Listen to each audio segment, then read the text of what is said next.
आज की हमारी कहानी बहुत ही अजीब है और बहुत ही रहस्यमयी है। ये कहानी सुनने के बाद मैं आपको 100% गारंटी देता हूं कि ये आपको सोचने के लिए मजबूर कर देगी। आप एक बार जरूर सोचोगे कि क्या आजकल के दौर में भी ऐसी घटनाएं किसी के साथ हो सकती हैं। ये मैं आपको गारंटी देता हूं। आज की जो हमारी कहानी है ये है 22 साल एक नौजवान की, जिसका नाम है साहिल मजोठी। साहिल मजोठी जो है वो गुजरात इंडिया का रहने वाला है। वहाँ पर एक एरिया है मरोबी, ये वहाँ का एक साधारण परिवार का एक लड़के की ये कहानी है। साहिल जैसे नॉर्मली इंडिया में आजकल बच्चों में ट्रेंड है कि हम अपनी मिनिमम पढ़ाई करके इंडिया में बाहर की कंट्रियों में जाके पढ़ना चाहते हैं। और यहाँ पर मैं एक और भी बात मेंशन कर दूं कि ये इंडिया में नहीं, आजकल कई एशियन कंट्रियों में यही ट्रेंड चल रहा है। तो साहिल ने भी अपने माँ बाप के साथ यही सलाह की कि मैं अपनी पढ़ाई पूरी करके जो फर्दर स्टडी है, जो मेडिकल की वो स्टडी करना चाहता था, उसके लिए वो रशिया जाना चाहता है। यहाँ पर एक और चीज़ मैं मेंशन कर दूं कि इंडिया से ख़ास तौर पे बहुत ज़्यादा तादाद में जो हमारे स्टूडेंट हैं जिन्होंने मेडिकल लाइन में आगे बढ़ना है, डॉक्टर्स हैं, डेंटिस्ट हैं या और कोई भी पेशे के जो मेडिकल के रिलेटेड हैं, वो बच्चे रशिया और यूक्रेन जाके पढ़ाई अपनी पूरी करते हैं। क्यों? क्योंकि वहाँ पर जो एजुकेशन जो है दूसरी कंट्रियों से, जहाँ इंडिया से ये काफ़ी सस्ती पड़ती है। साहिल ने भी अपने माँ बाप की परमिशन से रशिया जाके अपने मेडिकल की डॉक्टर बनने का जो सपना था उसको साकार करने के लिए वहाँ पर एप्लीकेशन डाल दी। थोड़ी देर के बाद साहिल की एप्लीकेशन मंजूर हो जाती है और वो चल पड़ता है रशिया के लिए अपने डॉक्टर बनने के सपने को लेके। ये बात जो है कई रिपोर्ट्स में दोस्तों बताया गया है कि ये 2023 का वाकया है, लेकिन फैमिली की मानी जाए तो ये 2023 से पहले का ये सारा इंसिडेंट है। नॉर्मली जैसे स्टूडेंट जाते हैं, साहिल वहाँ पर गया अपनी यूनिवर्सिटी में, उसने अपना सारा इनरोलमेंट वगैरह करवाया। वहाँ पर जाके इसने अपना जो भी इसने कोर्स करना था वो शुरू कर दिया। जैसे नॉर्मली बच्चे वहाँ बाहर की कंट्रियों में जाके अपने आप को फंड करने के लिए, अपने आप का खर्चा चलाने के लिए पार्ट टाइम काम करते हैं, ऐसे ही साहिल ने भी एक फूड डिलीवरी का काम करना शुरू कर दिया है, जिस पे ये घरों घरों में जाके फूड की डिलीवरी करता था। ये जो इंसिडेंट हुआ है दोस्तों साहिल के साथ, ये हुआ है कि साहिल एक दिन अपनी छुट्टी वाले दिन अपने कुछ दोस्तों के साथ एक पार्टी करने के लिए एक जगह पर पहुंचता है। और जब वो वहाँ उस जगह पर पहुंचता है तो वहाँ पर पुलिस का एक रेड हो जाता है, जिसको आप देसी भाषा में कह लो कि छापा पड़ जाता है। और जहाँ पर साहिल होता है वहाँ से काफ़ी क्वांटिटी में वहाँ पर पुलिस को ड्रग्स मिल जाते हैं, जिसकी वजह से वो जितने लोग वहां पर होते हैं उनको वो अरेस्ट कर लिया जाता है, जिसमें साहिल भी होता है। इसी के साथ साथ मैं एक और चीज मेंशन कर दूं कि एक और रिपोर्ट भी है जो कह रही है कि साहिल पकड़ा तो ड्रग्स में गया था, लेकिन वो जो जगह थी वो कोई और थी। ये जब डिलीवरी करने जा रहा था, किसी ने इसके वो जो बॉक्स होता है जहां पर डिलीवरी का सामान रखा होता है उसमें ड्रग्स डाल दिए थे। तो कैसे भी करके इसको पकड़ा जो गया है रशिया में, वो ड्रग्स के चक्कर में पकड़ा गया है। इसलिए मैंने आपसे क्लियरफाई कर दिया कि ये 2 रिपोर्ट्स अभी तक सुनने में आ रही हैं, क्योंकि ये डेवलपिंग स्टोरी है दोस्तों। जैसे जैसे और अपडेट आएंगी हम आपको और ज़्यादा अपडेट करते रहेंगे। अब साहिल को रशिया में पकड़ लिया जाता है रशियन पुलिस के द्वारा और इसको कोर्ट में पेश कर दिया जाता है। यहाँ पर एक और चीज मैं मेंशन कर दूं कि रशिया में अगर आप ड्रग्स के साथ चाहे थोड़ी मिकदार में भी पकड़े जाते तो उसकी सजा काफी होती है। तो पुलिस ने अपने सारे एविडेंस इकट्ठे करके साहिल को कोर्ट के सामने, जज के सामने इसको पेश कर दिया। अब यहाँ पर याद रखना कि साहिल बार बार यही कह रहा है कि ये ड्रग्स मेरे नहीं है, ये मेरे को फंसाया गया है, या इससे मेरा कोई भी ताल्लुक नहीं है। लेकिन जज ने पुलिस के सारे एविडेंस को मानते हुए साहिल मजोठी को 7 साल की कैद सुना दी। अब साहिल जो है वो एक तरह से टूट जाता है। क्यों? क्योंकि एक डिफरेंट कंट्री में, वो भी रशिया में, जहां पर ड्रग्स के केसों को बहुत संगीनी से देखते हैं, ऊपर से उसको 7 साल की कैद हो गई है। इधर इसके घर वालों को गुजरात में कुछ आइडिया नहीं है कि क्या है क्या नहीं, क्योंकि ये हुआ ही सब कुछ अचानक से था। अब इसको वो प्रोसेसिंग इसकी जो भी करने वाली थी साहिल की, इसको वो करके जेल में इसको भेज देते हैं। अब जेल में साहिल अपनी सजा को काटना शुरू कर देता है और जब साहिल ये सजा काट रहा होता है तो वो एक हिसाब से यही सोचता है कि मेरी जिंदगी अब खत्म हो चुकी है। जब मेरे माँ बाप को ये घटना का पता चलेगा तो वो क्या सोचेंगे मेरे बारे में। अभी साहिल ये सब कुछ अपने दिमाग में सोच ही रहा होता है। उसी में कुछ दिन बीत जाते हैं, तभी जेल के कुछ अधिकारी साहिल के पास आते हैं और साहिल को आके बोलते हैं कि हमने आपसे कुछ बात करनी है, हमारे साथ चलिए। तो साहिल को वो एक रूम में लेके चले जाते हैं और वहां पर साहिल को वो कहते हैं कि अब तेरे को 7 साल की ड्रग्स में कैद हो चुकी है। अब हमारी कंट्री में ड्रग्स को लेना या सप्लाई करना वो एक बड़ा संगीन जुर्म है। तेरे को पूरी सजा यहाँ पर काटनी पड़ेगी और तेरा जो फ्यूचर है डॉक्टर बनने का वो भी जाता रहेगा, क्योंकि तेरा क्रिमिनल रिकॉर्ड बन जाएगा। साहिल और ज़्यादा डर जाता है, लेकिन उसमें से एक अधिकारी साहिल को कहता है कि हम तेरी जो सजा है उसको माफ कर सकते हैं। जब ये साहिल ने सुना तो उसकी आंखें एकदम से चमका गईं और वो कहने लगा कि वो कैसे। उसमें से एक अधिकारी ने साहिल को ये बताया कि आपको पता है कि हमारी यूक्रेन के साथ वॉर चल रही है, जंग चल रही है। तो साहिल ने कहा हाँ मुझे पता है।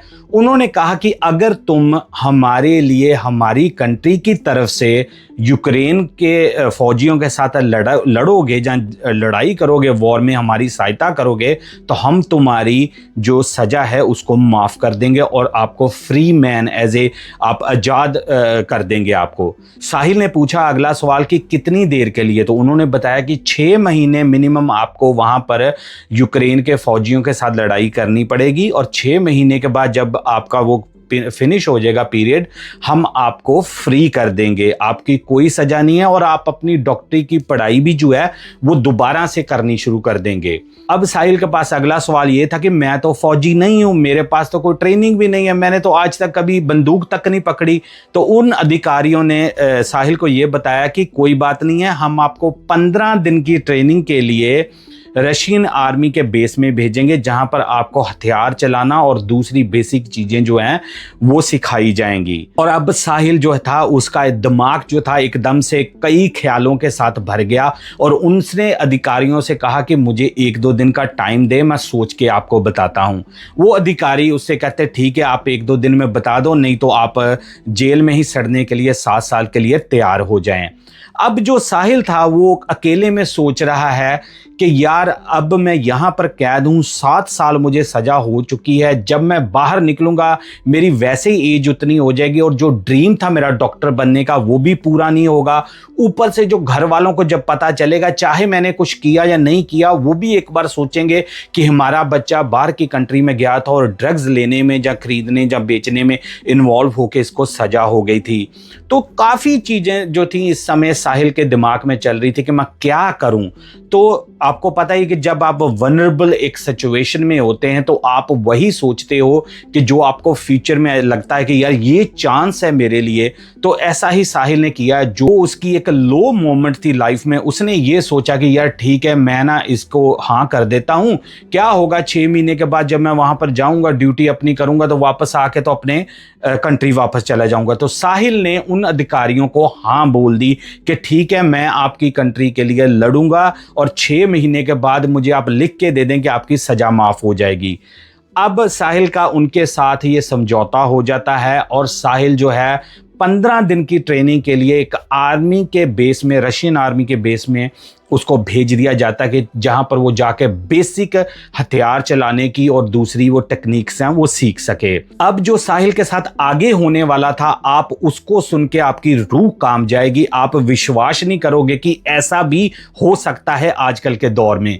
आगे बढ़ने से पहले दोस्तों आपसे एक हम्बल रिक्वेस्ट, आप मेरे चैनल को बहुत तादाद में देखते हो, बहुत प्यार देते हो, लेकिन जो सब्सक्रिप्शन है वो बहुत ज़्यादा लो है। बहुत सारे ऐसे दोस्त हैं जो चैनल को रेगुलर देखते हैं, उन्होंने सब्सक्राइब ही नहीं किया। तो प्लीज़ आपसे रिक्वेस्ट है, अगर आपने अभी तक इस चैनल को सब्सक्राइब नहीं किया तो प्लीज़ इसी वीडियो को देखते हुए कर लें, क्योंकि इससे हमें और मोटिवेशन मिलती है और हमें सपोर्ट मिलती है। तो आप समझ लो कि आपकी सपोर्ट की हमें ज़रूरत है। तो प्लीज़ इस चैनल को सब्सक्राइब जरूर करना। चलिए कंटिन्यू करते हैं स्टोरी को। अब साहिल पहुंच जाता है रशियन आर्मी के बेस में और वहां पर इसको 15 दिन ट्रेनिंग कड़ी से गुजारा जाता है, हथियार चलाने की ट्रेनिंग दी जाती है और बाद में एक लोकेशन में जहां पर लाइव वॉर चल रही थी यूक्रेन के फौजियों के साथ रशियन फौजियों की, तो वहां पर जाके ये अपनी ड्यूटीज देना शुरू कर देता है। कुछ दिनों की लड़ाई के बाद साहिल और दूसरे जो उसके साथ फौजी होते हैं वो एक और जो लोकेशन होती है जो कि यूक्रेन के बॉर्डर के अंदर होती है, वहां पर इनकी जो एक टुकड़ी होती है फौजियों की, वहां पर इनको छोड़ा जाता है और वहां पर यूक्रेन के फौजियों के साथ इनका मुकाबला होता है। मुकाबले से एक रात पहले जब सारे सैनिक जो हैं वो रेस्ट कर रहे होते हैं, तो साहिल जब नजर दौड़ाता है दूसरे फौजियों की तरफ जिन्होंने जाके सुबह लड़ाई करनी होती है, तो वो एक तरह से एक हिल जाता है कि वो देखता है कि वो अकेला ही नहीं था इस सिचुएशन में लड़ने के लिए आया। वो जो सैनिक थे उनमें से बहुत ज्यादा की तादाद नेपाल के सैनिक थे, उसमें कई अफ्रीकन थे, कई बांग्लादेशी थे, कई पाकिस्तानी सैनिक थे।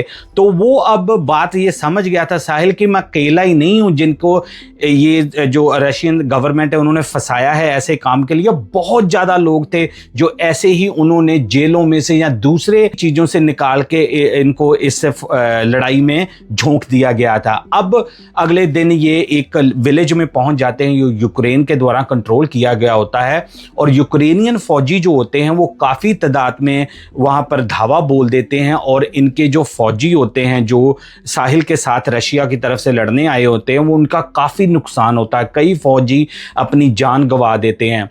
और जब ये साहिल देखता है, क्योंकि ये बंदा तो वैसे फौजी तो ट्रेन ही नहीं था, ये तो बंदा सिर्फ एक स्टूडेंट था, ये सब सारा कुछ देखता जो ये डर जाता है। तो ये क्या करता है, जहां पर इसकी पोजीशन होती है वहां से अपनी गन को उठा के जो आप कह लो कि आत्मसमर्पण होता है वो कर देता है। साहिल जोर जोर से चिल्लाना शुरू कर देता है कि मैं रशियन नहीं हूं, मैं एक तरह से इंडियन हूं, स्टूडेंट हूं और मुझे इस वॉर में धकेला गया है, प्लीज मुझे गोली मत मारना, मैं सरेंडर करता हूं तो प्लीज मुझे मत मारना। जब ये दूसरे फौजी सुनते हैं वो तुरंत इसको आके अरेस्ट कर लेते हैं और अपने साथ उनके जो कैंप होते हैं वो 62 बटालियन बताई जा रही है यूक्रेन की, जिन्होंने इसको सरेंडर जिसके सामने साहिल ने किया था। अब जो फौजी होते हैं यूक्रेन वाले वो इससे बातचीत करते हैं कि तुमने ऐसा क्यों कहा, क्योंकि उनको भी नहीं पता कि ये कोई चाल तो नहीं है।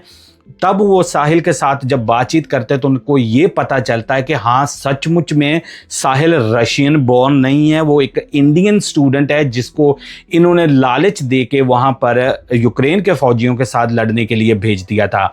वो क्या करते हैं, ये इसकी वीडियो बना के एक अपने जहां भी बेस पे वो कैंप में थे वहां पर एक साहिल की वीडियो बना के ये वायरल कर देते हैं। अब जब साहिल की वीडियो वायरल होती है वो फौजियों के द्वारा की गई होती है, तो उसमें साहिल यही बताता है अपनी जो लैंग्वेज में बता रहा है रशियन और यूक्रेनी मिक्स करके कि मैं इंडियन स्टूडेंट हूं, मैं डॉक्टर बनने के लिए आया था, तो मेरे ऊपर झूठा ड्रग्स का जो था वो केस डाल के मुझे फंसाया गया है और उसके बाद मुझे आपकी कंट्री के साथ यूक्रेन के साथ लड़ने के लिए यहाँ पर भेज दिया गया। मेरा कोई भी किसी को मारने का लड़ने का मेरा इरादा नहीं, आप प्लीज मुझे मेरी कंट्री में वापस भेज दें। अब जब ये वीडियो वायरल होती है तो आपको पता आजकल सोशल मीडिया का जमाना है, ये वीडियो सीधी पहुंच जाती है नई दिल्ली। जब ये हमारे विदेश मंत्रालय के पास ये खबर पहुंची है तो वो भी अलर्ट हो जाते हैं कि ये कैसे हो गया कि एक इंडियन स्टूडेंट को वहां पर यूक्रेन के फौजियों ने पकड़ा, ये कैसे हो सकता है। अब ये खबर जो थी वो इंटेलिजेंस एजेंसी से जो साहिल है उसके माँ बाप के पास पहुंच जाती है।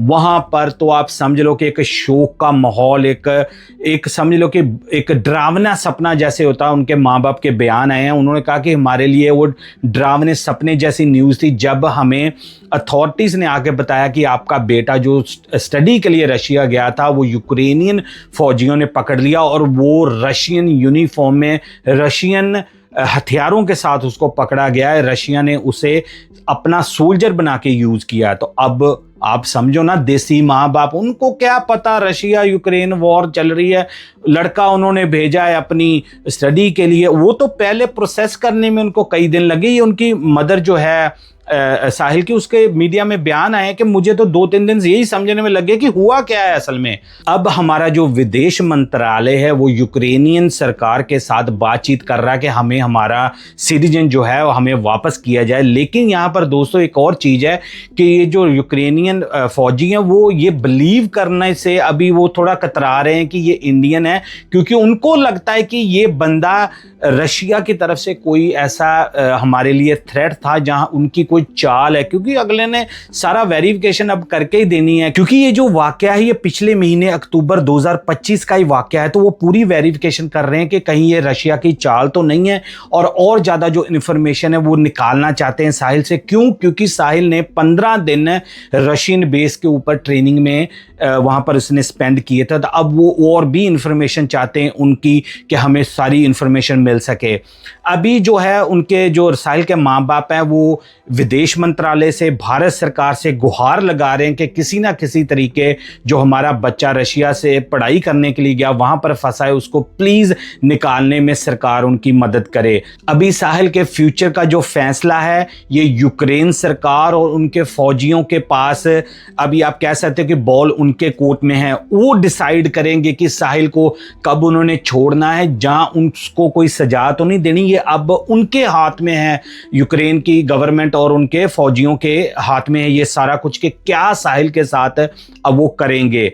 अब जो है पूरी जो न्यूज़ थी वो वायरल हो गई, दूसरी जो कंट्रियां वहां पर भी वायरल हो रही थी, और जो हमारी ह्यूमन राइट्स की वो जो हैं संस्थाएं वो भी अब आगे आ गई हैं। वो कह रही हैं कि ऐसे रशिया जो है हमारे बच्चों को जो वनरेबल होते हैं उनको फंसा के अपनी लड़ाई के लिए यूज़ कर रहा है। तो ये काफ़ी बड़ा मुद्दा इस समय जो है वो बन चुका है। लेकिन साहिल की जो फ्यूचर है वो अब वही डिसाइड करेंगे कि क्या होता है। मुझे लेकिन लगता है कि हमारी जो विदेश मंत्रालय वो काफ़ी पावरफुल है, वो मुझे लगता है कि किसी ना किसी तरीके से डील करके साहिल को भारत वापस लेके आएंगे। लेकिन दोस्तों आप सोच के देखो कि क्या एक बंदा गया स्टडी करने के लिए, ड्रग्स में वहां फंसता है, 7 साल की उसको कैद है, उसको ऑफर जेल में मिलती है कि तू हमारे लिए लड़। ये एक पूरी तरह से किसी फिल्मी कहानी से आप कह सकते हो कम नहीं है। यहाँ पर एक और चीज़ है जो हम साहिल की स्टोरी से सीख सकते हैं, खास तौर पे जो बच्चे या जो लोग बाहर की कंट्रियों में हैं, कि हर मेरी वीडियो में यही आपको मैसेज होता है कि आप किसी भी कंट्री में जाते हो तो आप उनके लॉ को फॉलो करो, क्योंकि कई बार छोटी सी गलती आपके द्वारा जब मिस्टेक कह लो की गई आपको कहीं की कहीं पर वो लेके जा सकती है। अब देखिए अगर साहिल अरेस्ट ही ना होता तो चाहे वो साहिल की थी या नहीं थी ये तो एक अब वक्त ही बताएगा, क्योंकि जब तक कोई गिल्टी प्रूव ना हो जाए हम कुछ कह नहीं सकते अभी क्या था क्या नहीं था। लेकिन जो गलती थी वो हो गई थी, उसके बदले में देखिए साहिल और उसके परिवार को कितनी बड़ी कीमत जो है वो अब उठानी पड़ सकती है।